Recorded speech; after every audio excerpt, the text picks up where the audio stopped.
সুন্দরবনের দুর্যোগ কাটিয়ে ফেরি চলাচল স্বাভাবিক। নদী পারে চোখে মুখে আতঙ্ক গ্রামবাসীদের। 30 জন পঞ্চায়েত নির্বাচিত সদস্য 300টি ক্ষতিগ্রস্ত পরিবারের হাতে ত্রিপল তুলে দিল।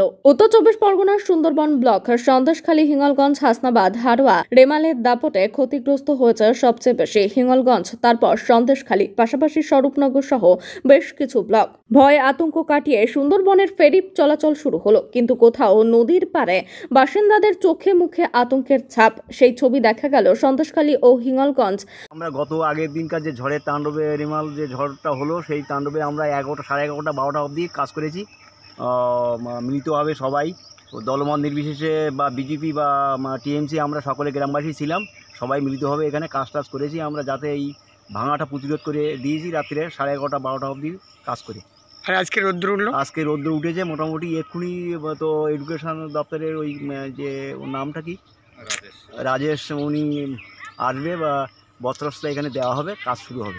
ইয়াস আমফানের মতো বড় বিপর্যয় দেখেছে চোখের সামনে থেকে সুন্দরবনবাসী, আর এবার সামনে থেকে দেখলো রেমাল। অসহায়দের পাশে দাঁড়াতে স্বরূপনগর ব্লকের গোবিন্দপুর গ্রাম পঞ্চায়েতের একজন নির্বাচিত পঞ্চায়েত সদস্য নিজেদের অর্থ দিয়ে ক্ষতিগ্রস্ত পরিবারদের ত্রিপল বিতরণ করেছে। এই ত্রিপল পেয়ে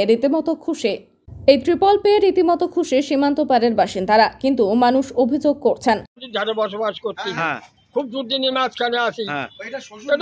বলছি যে সব সময়, গতবারও বলেছিলাম, এবার বলছি যে আমরা বালতি যাচ্ছে না, কোথায় যাবো, কি হবে, গাড়ি উড়ি যাচ্ছে, উঠছি যে যদি একটা মাথায় পড়ে তা ব্যাস, তার জীবন তো চলে গেল।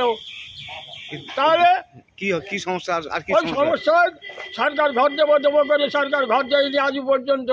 বারবার প্রশাসনকে জানিয়েও আমরা ঘর পাইনি, ত্রিপল পেলেও ঘর পাচ্ছি না। কিন্তু ইতিমধ্যে প্রধানমন্ত্রী আবাস যোজনার ঘর বাংলার জন্য ঘর বন্ধ করে দেওয়া হয়েছে, যার কারণে রাজ্যের প্রশাসনিক প্রধান মমতা বন্দ্যোপাধ্যায় বলেছেন প্রায় 9 লক্ষ মানুষ যারা ঘরের জন্য আবেদন করেছেন তাদেরকে ধাপে ধাপে ঘরের টাকা দেওয়া হবে। ইতিমধ্যে সীমান্ত থেকে সুন্দরবনের মানুষ রেমালের আতঙ্ক কাটিয়ে স্বাভাবিক জীবনে ফেরার চেষ্টা করছে।